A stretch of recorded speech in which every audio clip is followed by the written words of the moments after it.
Hello, good morning, नमस्कार। मैं आलोक सिंह आप लोगों का कोचिंग जंक्शन के इस प्लेटफॉर्म से सुबह का नमस्कार करता हूं और प्रणाम करता हूं, अभिनंदन करता हूं और ये उम्मीद करता हूं कि आप लोग स्वस्थ होंगे, मस्त होंगे और आपकी पढ़ाई लिखाई भी चल रही होगी। तो पढ़ाई लिखाई के इस कार्यक्रम में अगर हम बात करें तो कल आपको बताया जा रहा था कि भारत सरकार अधिनियम 1919 इसे पढ़ाया जा चुका था और इसके अंतर्गत अगर हम बात करें इसके अंतर्गत तो यहाँ पर जो है आप देख सकते हैं कि क्या क्या चीज़ें महत्वपूर्ण थी। तो कल हमने बताया था कि आरक्षित विषय क्या था, हस्तांतरणीय विषय क्या था। इसके बाद आपको बताया गया कि आरक्षण किनको किनको दिया गया। तो यहाँ पर सीधा सीधा दिख रहा है कि सिखों को, यूरोपियनों को, एंग्लो इंडियन को तथा भारतीय ईसाइयों को पृथक निर्वाचन दिया गया। यहाँ पर फिर कह रहा है कि इस अधिनियम द्वारा प्रत्यक्ष निर्वाचन प्रणाली लागू की गई। 1892 के चार्टर में आपसे क्या कहा गया था कि अप्रत्यक्ष निर्वाचन लागू हुआ था। 1892 के काउंसिल एक्ट में भारत परिषद अधिनियम 1892 में अप्रत्यक्ष निर्वाचन प्रणाली लागू की गई थी। लेकिन जब हम जाते हैं भारत सरकार अधिनियम 1919 में तो यहाँ पे कह रहा है कि प्रत्यक्ष निर्वाचन प्रणाली की शुरुआत की गई और जो मताधिकार है वह 3% से बढ़ा करके 10% कर दिया गया। 3% से बढ़ा करके 10% तक कर दिया गया। ठीक है ना। इससे पहले आपको बताया गया 1909 में कि 1909 के अधिनियम में मुसलमानों के लिए पृथक प्रतिनिधित्व की बात की गई थी, आरक्षण की बात की गई थी। तो यह तमाम चीजें आपको बताई जा चुकी हैं। अब आगे हम लोग बढ़ते हैं भारत सरकार अधिनियम 1935। तो भारत सरकार अधिनियम 1935 आप देखिए, हमने शुरुआत में ही आपको यहाँ पे बताया था कि वर्तमान संविधान में करीब 200 से ज़्यादा अनुच्छेद कहाँ से लिए गए हैं। यह चीज़ अपने दिमाग में बैठा लीजिए कि वर्तमान भारतीय संविधान में 200 से ज़्यादा अनुच्छेद कहाँ से लिए गए हैं। तो आंसर होगा भारत सरकार अधिनियम 1935 से। ठीक है। तो भारत सरकार अधिनियम 1935 की अगर हम बात करें तो यहाँ पे क्या कह रहा है, 1935 अधिनियम द्वारा सर्वप्रथम भारत में संघात्मक सरकार की बात जब हम करते हैं तो इसका तात्पर्य क्या होता है, इसका अर्थ क्या होता है। संघात्मक का तात्पर्य होता है कि केंद्र एवं राज्य, केंद्र एवं राज्य दो स्तर पर सरकारें हों कम से कम, तो यह संघात्मक शासन प्रणाली कही जाती है। ठीक है। तो भारत ने 1935 के अधिनियम में भारत के लिए जो उपबंध किया गया, जो प्रोविजन किया गया, वह है दो स्तर पर सरकारों का किया गया। वर्तमान में भी आप देखेंगे तो संघात्मक शासन की व्यवस्था देखने को मिलती है। ठीक है। अब दो प्रकार की शासन प्रणालियां होती हैं। पहली चीज तो लोकतांत्रिक व्यवस्था में दो प्रकार की शासन प्रणालियां हैं। ठीक है। या दो प्रकार की सरकारें पाई जाती हैं। तो एक हम बात कर सकते हैं कि संघात्मक सरकार,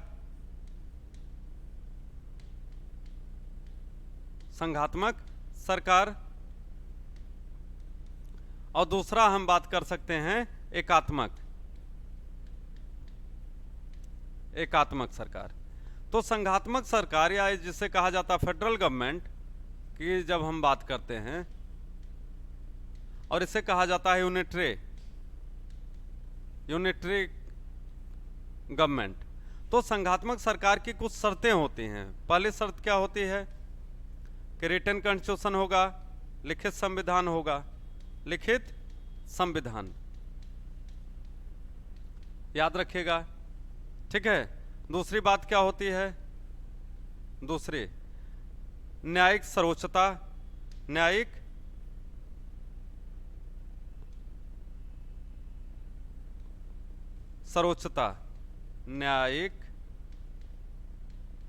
सर्वोच्चता। तीसरी बात क्या होती है, दोहरी नागरिकता, दोहरी नागरिकता। तीसरी बात क्या होती है? दो संविधान, दो संविधान, ठीक है, दो संविधान। तो एक केंद्र का और दूसरा राज्य का। यह लाइन समझ में आ रही होगी आपको? क्या बात की जा रही है फेडरल गवर्नमेंट के अंतर्गत, संघात्मक सरकार के अंतर्गत? कि संघात्मक सरकार में एक लिखित संविधान होगा, यह इसकी आवश्यक शर्त है। दूसरा है न्यायिक सर्वोच्चता होगा, सुप्रीम जुडिशियल सुप्रीमेसी होगी, न्यायपालिका ही किसी विवाद के निपटारे की अंतिम शक्ति होगी, यह बताया जा रहा है। दोहरी नागरिकता होगी, मतलब एक संघ की और एक राज्य की, जैसे अमेरिका में आप देखते हैं। और दो संविधान, केंद्र और राज्य का, यह भी आप कहाँ देखेंगे? अमेरिका के संविधान में देखेंगे। तो जब हम अमेरिका के संविधान की बात करते हैं तो अमेरिका का संविधान पूर्ण रूप से संघात्मक संविधान है, पूर्ण रूप से संघात्मक संविधान है। वहां पर यह चारों बातें आपको स्पष्ट रूप से देखने को मिलेंगी, ठीक है। लेकिन यह यूएसए में पाया जाता है। कहां पर? यूएस में, अमेरिका में। यहीं अगर हम दूसरी बात करते हैं एकात्मक के अंतर्गत, तो यहां पर भी बात क्या हो रही है? लिखित अथवा लिखित संविधान, ठीक है। दूसरा जो है, अगर हम बात करें तो यहां पर क्या हो सकता है कि न्यायिक सर्वोच्चता की जगह पर शब्द इस्तेमाल किया जाता है संसदीय सर्वोच्चता।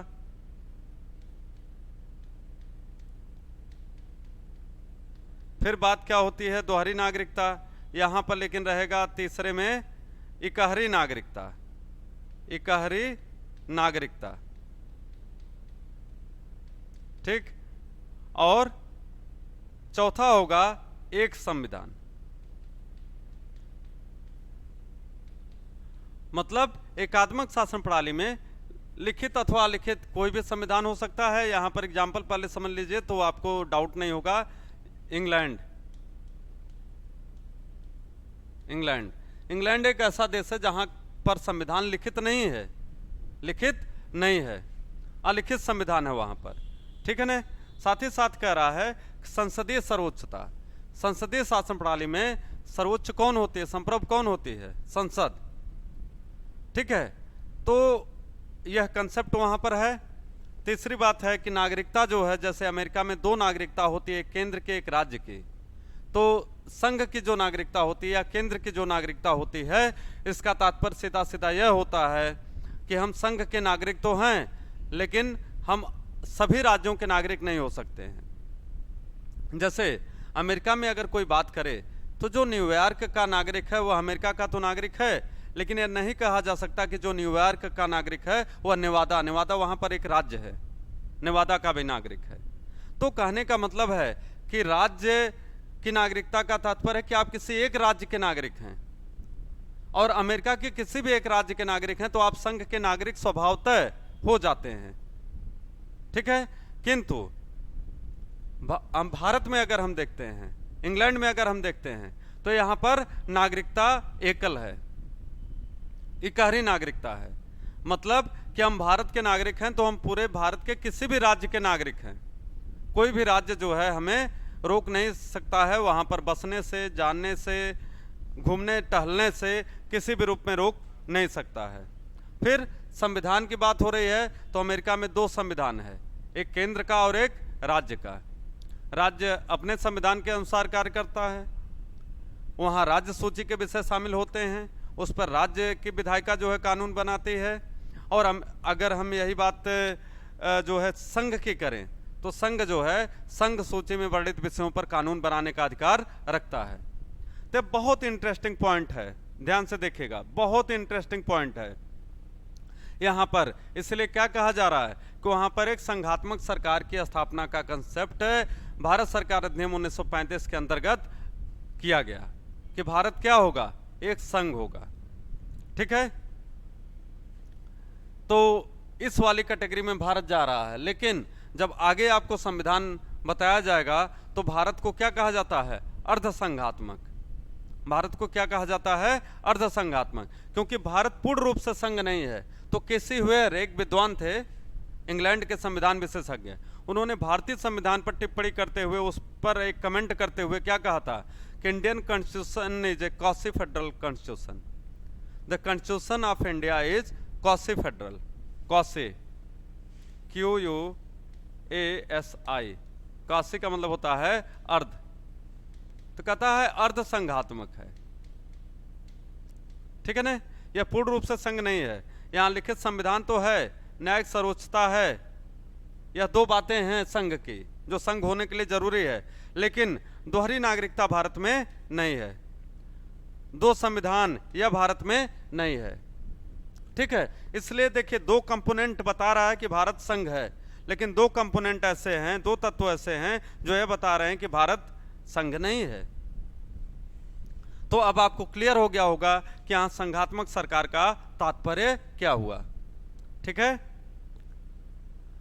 आगे कहता है कि इस संघ को ब्रिटिश भारतीय प्रांत, कुछ भारतीय रियासतें जो संघ में शामिल होना चाहती थीं, से मिलाकर के बनाया गया।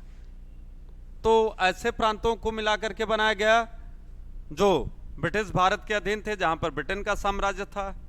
दूसरा कह रहा है कि ऐसे तमाम प्रिंसली स्टेट्स थे, देशी रियासतें थीं, जो भी भारतीय संघ में शामिल होना चाहती थी, तो उनको मिलाकर के क्या बनाया गया, इससे भारत का संघ बनाया गया, भारत को एक संघ के रूप में स्थापित किया गया, ठीक है ना। तो इस चीज को आपको ध्यान देना है। आगे कहता है 1935 के इस अधिनियम द्वारा प्रांतों में द्वैध शासन समाप्त कर दिया गया। जो डायरार्की है, द्वैध शासन प्रणाली है, वह प्रांतों में समाप्त कर दी गई, ठीक है। द्वैध शासन प्रणाली यह प्रांतों में क्या कर दी गई, समाप्त कर दी गई।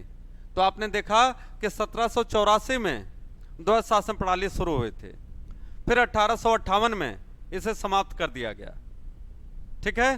फिर 1919 में इसे प्रारंभ किया गया प्रांतों में, और फिर 1935 में जाकर के द्वैध शासन प्रणाली को समाप्त कर दिया जाता है प्रांतों में, ठीक है।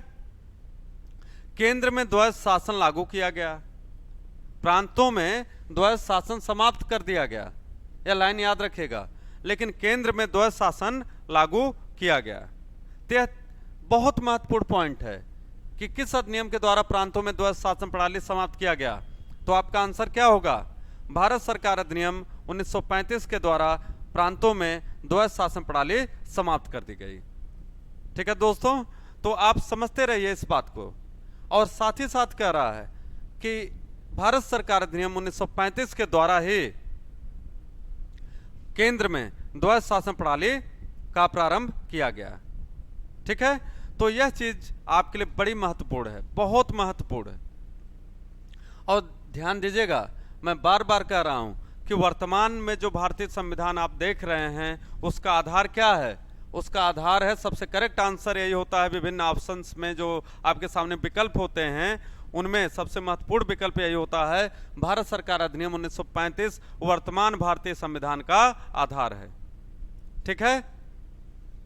या कुछ लोग कहते हैं कि the current constitution of India या today's constitution of India is the photocopy of government of India act 1935, ऐसे भी कहा जाता है। तो यह उसकी क्या है, एक छाया प्रति है, ठीक है। तो इसलिए देखिए सारी चीजें यहां पर महत्वपूर्ण हैं। फिर कहता है केंद्र सरकार की कार्यकारिणी शक्ति गवर्नर जनरल में निहित थे। जो एग्जीक्यूटिव पावर है केंद्र सरकार की, वह किसमें निहित थी, तो कह रहा है कि गवर्नर जनरल में। और आज अनुच्छेद 53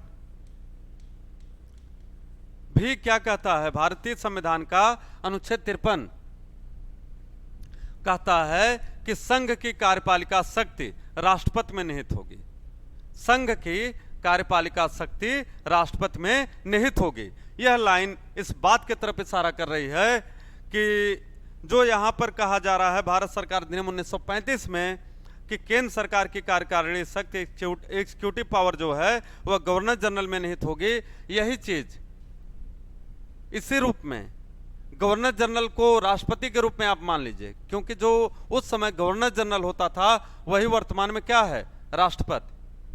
तो आज भी यही कहा रहा है कि जो कार्यकारिणी शक्ति होगी भारतीय संविधान के अंतर्गत, कार्यपालिका की जो शक्ति होगी वह किसमें निवास करती है, राष्ट्रपति में। तो राष्ट्रपति संघ की कार्यपालिका का क्या होता है, प्रमुख होता है। यह चीज जो यहां पर इस पॉइंट में बताई जा रही है यह बहुत महत्वपूर्ण है, और यह वर्तमान में अनुच्छेद 53 के अंतर्गत दिया गया है। कहां पर, अनुच्छेद 53 के अंतर्गत, ठीक है। फिर आगे देखिए, कहता है संघ में प्रशासन के विषय दो भागों में विभक्त थे। संघ में प्रशासन के विषय दो भागों में विभक्त थे, हस्तांतरित और रक्षित, ट्रांसफरेबल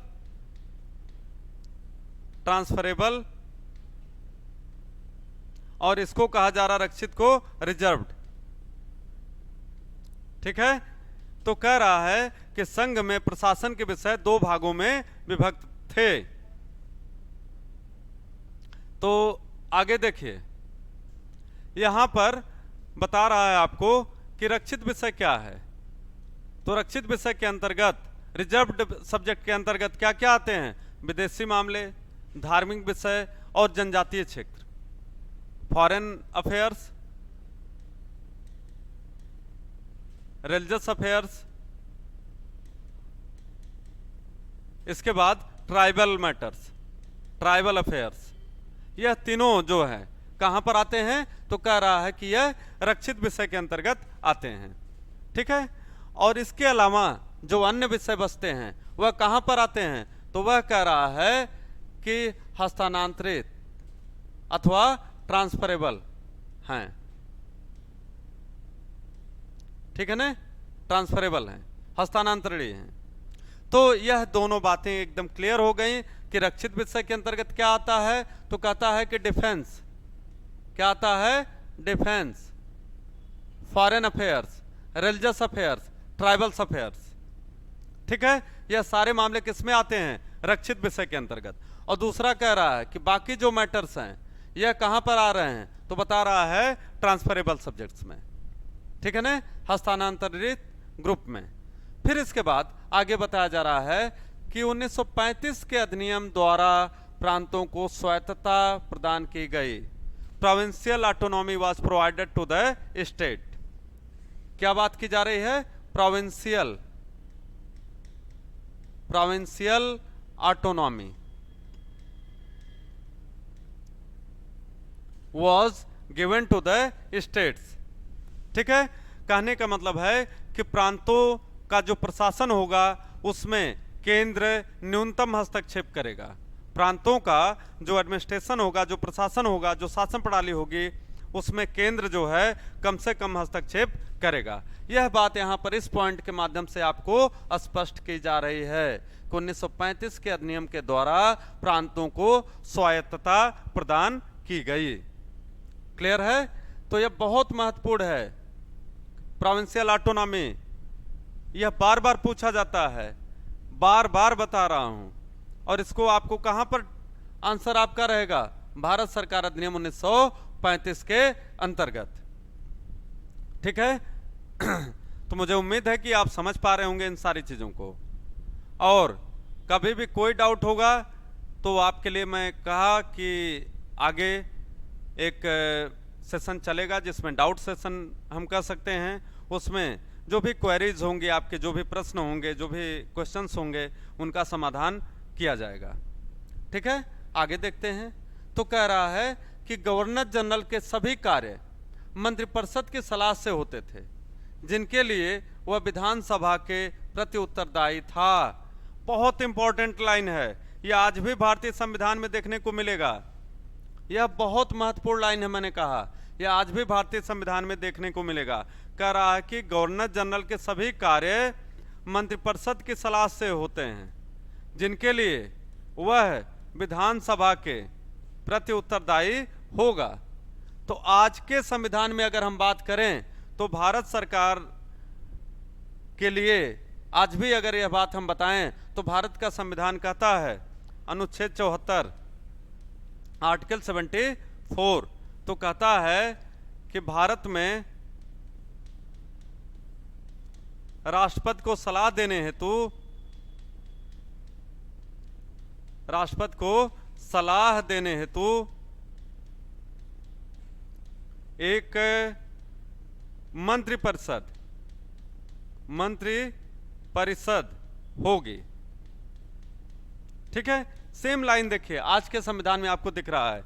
बस होता क्या था कि यहां पर राष्ट्रपति शब्द हो गया है। क्या हो गया है? गवर्नर जनरल की जगह पर क्या हो गया है? राष्ट्रपति। तो कहता है कि गवर्नर जनरल मंत्रिपरिषद की सलाह से ही कार्य करेगा, जिनके लिए वह विधानसभा के प्रति उत्तरदायी होगा। तो अनुच्छेद 75(3) में, अनुच्छेद 75(3)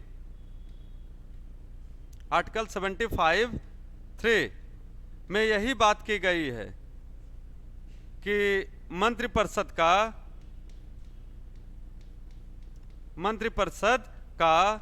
लोकसभा के प्रति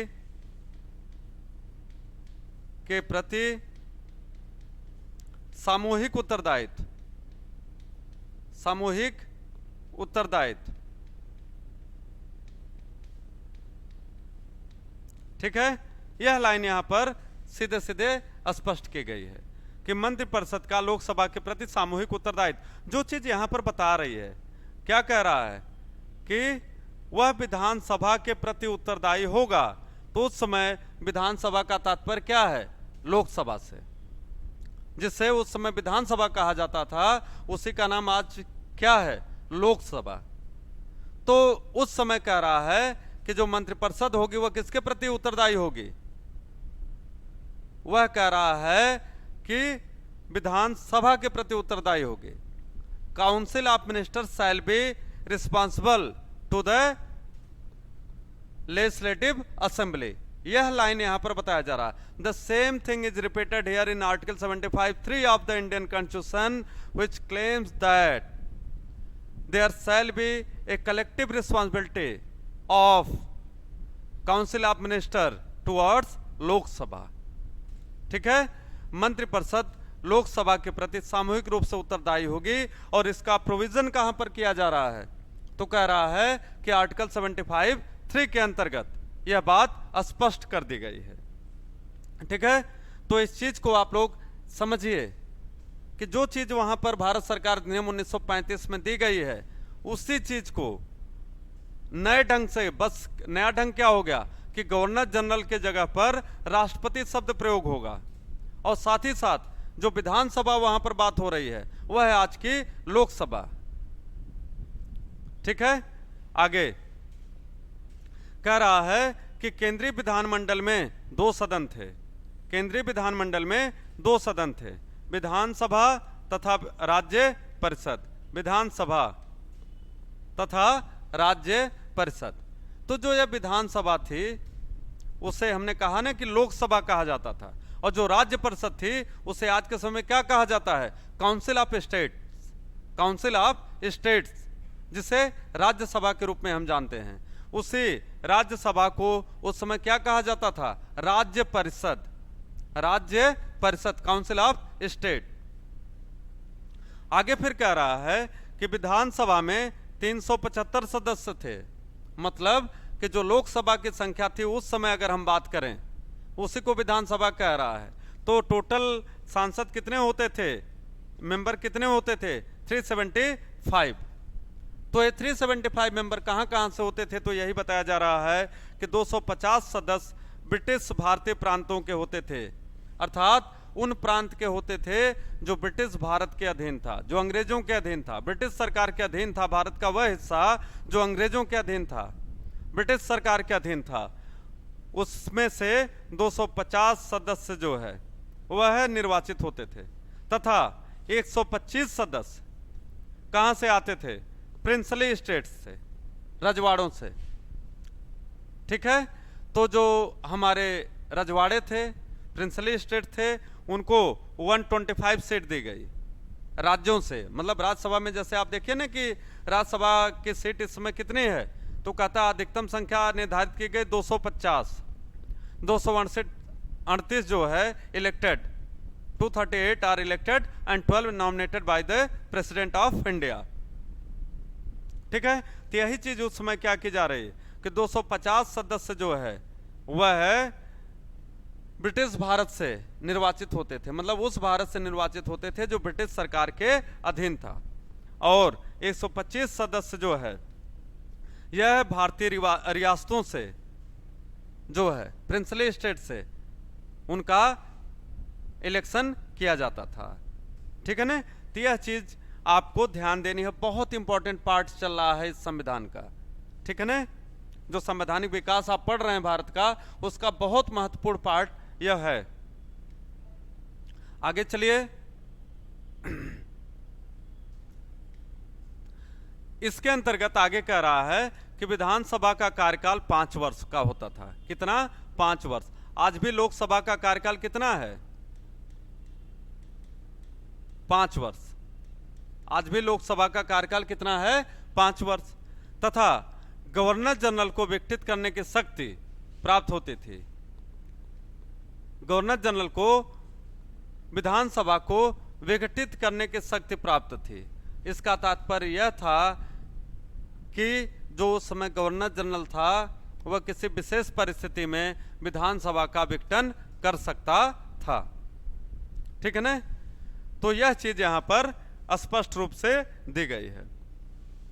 आगे कह रहा है कि राज्य परिषद में, मतलब राज्यसभा की अगर हम बात करें, 260 सदस्य होते थे। कितने? 260। ठीक है, जिनमें से 104 जो है वह ब्रिटिश भारत के प्रतिनिधि होते थे।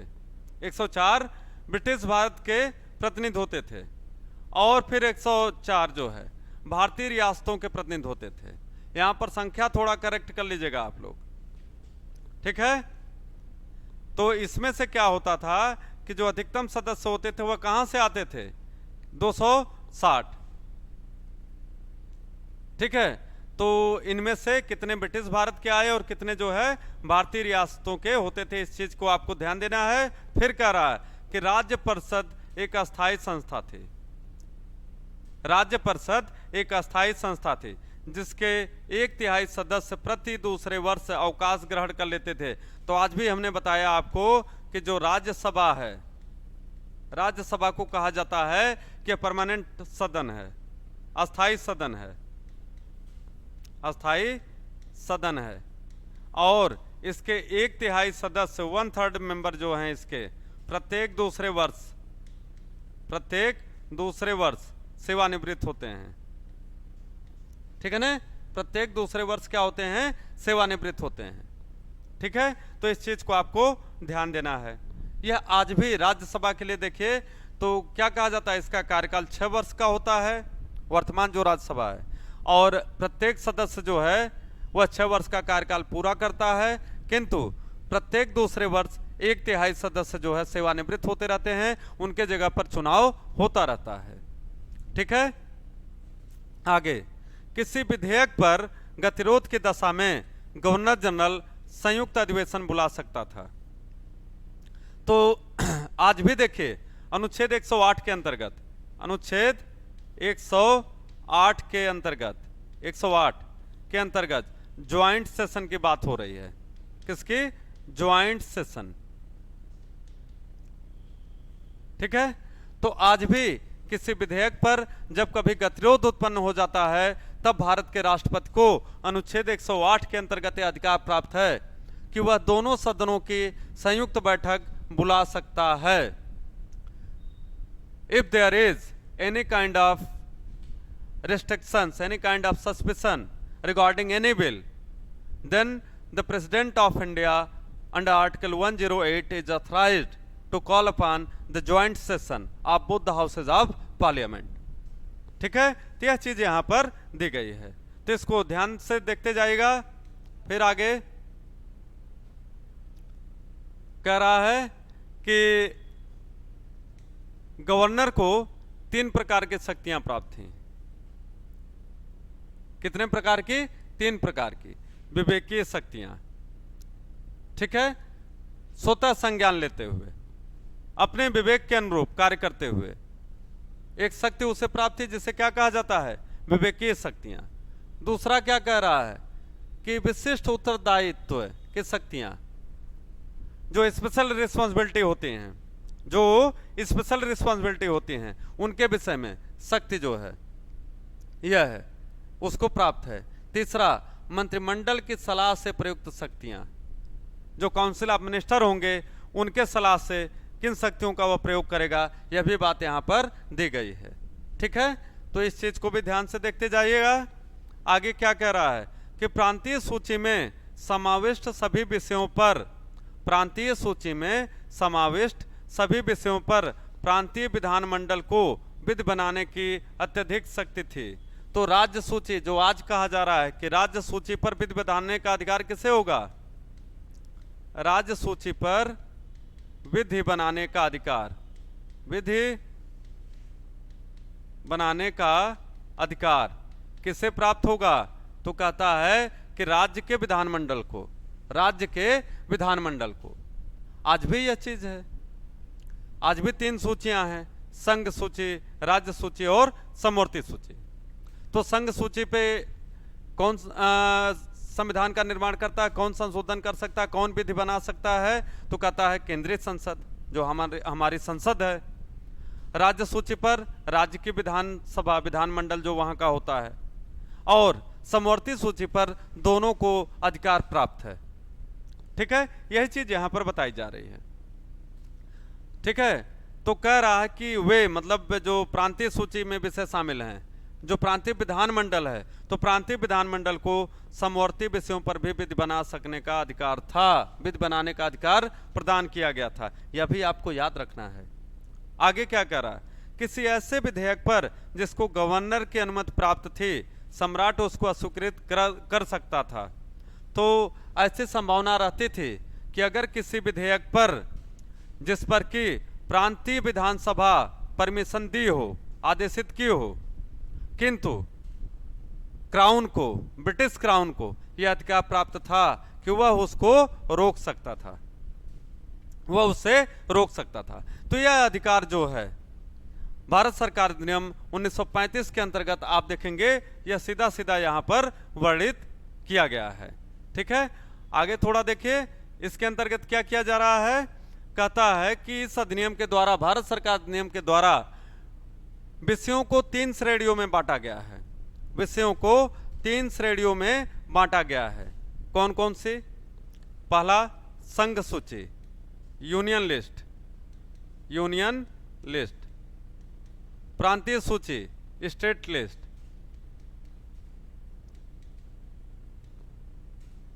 तथा समवर्ती सूची, जिसे कहा जाता है कंकरेंट, कंकरेंट लिस्ट। ठीक है, तो जितने भी विषय थे वह आज भी देखेंगे तो 3 भागों में बांटे गए हैं। और वह कहां से लिया गया है, तो कह रहा है भारत सरकार अधिनियम 1935 में इसका सीधा सीधा उपबंध किया गया था, वहीं से वर्तमान भारतीय संविधान में इसे लिया गया है। ठीक है ना।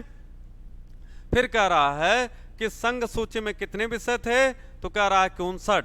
प्रांतीय सूची में कितने थे, 54।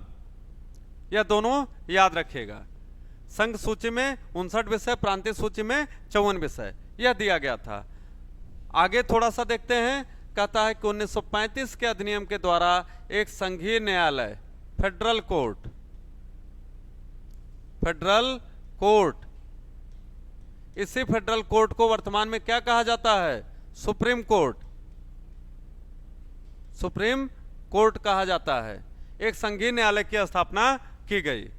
ठीक है, तो यह जो संघीय न्यायालय या सुप्रीम कोर्ट आपको वर्तमान में दिख रही है, इसकी स्थापना 1937 में की गई। और कहां, कलकत्ता से इसको हटा करके कर दिया गया दिल्ली में। ईयर भी याद रखिएगा, 1937 में। इस अधिनियम में, भारत सरकार अधिनियम 1935 में यह व्यवस्था की गई थी। लेकिन अगर आपसे पूछा जाए संघीय न्यायालय की स्थापना किस सन में हुई या दिल्ली में कब लाया गया, तो दिल्ली में इसको स्थापित किया गया 1937 में।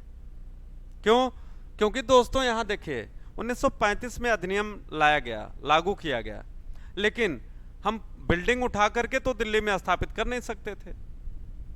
तो बिल्डिंग बनने में और तमाम चीज़ें अरेंज करने में, व्यवस्थित करने में यह टाइम लगा। तो इसलिए कहा जा रहा है कि 1937 में सर्वोच्च न्यायालय की स्थापना कहाँ पे होती है? दिल्ली में। तो उस जो सर्वोच्च न्यायालय मैं कह रहा हूँ उसी को पहले क्या कहा जाता था? फेडरल कोर्ट, संघीय न्यायालय। ठीक है। फिर कह रहा है कि फेडरल न्यायालय के विरुद्ध अपील कहाँ की जा सकती थी? प्रिवी काउंसिल में। प्रिवी काउंसिल में उस समय राजाओं का अपना एक विशेषाधिकार होता था। तो अगर आप संघीय न्यायालय के निर्णय के विरुद्ध थे या उससे सहमत नहीं थे, वह आपके खिलाफ जा रहा था, तो यहाँ पर इस बात का सीधा सीधा प्रोविजन किया है कि अगर हम फेडरल न्यायालय के निर्णय से खुश नहीं हैं, संघीय न्यायालय के निर्णय से खुश नहीं हैं, तो हम प्रिवी काउंसिल में अपील कर सकते हैं। इस बात का उपबंध यहाँ पर किया गया था। ठीक है।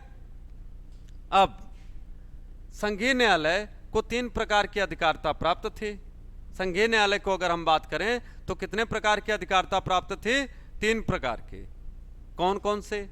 प्रारंभिक, प्रारंभिक को कहा जाता है, प्रारंभिक को कहा जाता है ओरिजिनल, ओरिजिनल। दूसरा अपीलीय, अपीलीय को कहा जाता है अपीलेट, अपीलेट जुरिस्डिक्शन।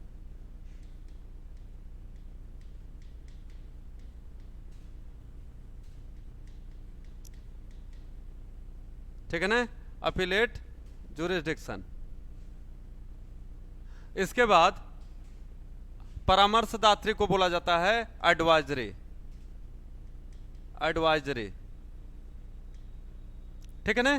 तो इस प्रकार से आप देखेंगे कि यह संघीय न्यायालय को 3 प्रकार की शक्तियां प्राप्त हैं। तो आज भी भारतीय संविधान में अगर हम देखेंगे तो सर्वोच्च न्यायालय को यह तीनों ही अधिकार प्राप्त हैं। प्रारंभिक भी, जिसे हम ओरिजिनल कह रहे हैं, अपीलेट भी और एडवाइजरी भी। ठीक है ना? साथ ही साथ आगे कहा जा रहा है कि नेहरू 1935 के अधिनियम के बारे में क्या कह रहे हैं? कह रहे हैं कि अनेक ब्रेकों वाला इंजन रहित गाड़ी है। अनेक ब्रेकों वाला, अनेक ब्रेकों वाला, इसमें अनेक ब्रेक हैं और साथ ही साथ इसमें इंजन भी नहीं है। कहने का मतलब है पंडित नेहरू जो है इस भारत सरकार अधिनियम 1935 से बहुत ज़्यादा खुश नहीं थे। ठीक है ना? तो इस प्रकार से आपने देखा कि भारत सरकार अधिनियम 1935 एक तरीके से क्या है? आपके संविधान का एक आधार, एक फोटोस्टेट, एक छाया प्रति है। और इसके अंतर्गत आपको बहुत सारी चीज़ें बताई गई हैं और इसमें जितनी भी चीज़ें बताई गई हैं ज़्यादातर आपको वर्तमान भारतीय संविधान के अंतर्गत मिलेंगी। ठीक है ना? तो आप जम के पढ़िए। एग्जाम के लिहाज से यह बहुत इंपॉर्टेंट पार्ट आपको आज पढ़ाया गया और निश्चित रूप से आप याद रखिएगा कि 1 से 2 प्रश्न कभी कभी, जहां पॉलिटी ज़्यादा पूछी जाती है तो वहां पर 2 प्रश्न भी पूछ लिए जाते हैं, लेकिन यह मान के चलिए गारंटी के साथ कि न्यूनतम 1 प्रश्न यहां से आपको जरूर पूछा जाएगा। और हमारा टारगेट होना चाहिए कि हमें एक भी प्रश्न किसी भी रूप में गलत नहीं करना है। बहुत बहुत धन्यवाद आपको। जम के पढ़िए, एंजॉय करिए, स्टे सेफ, स्टे होम।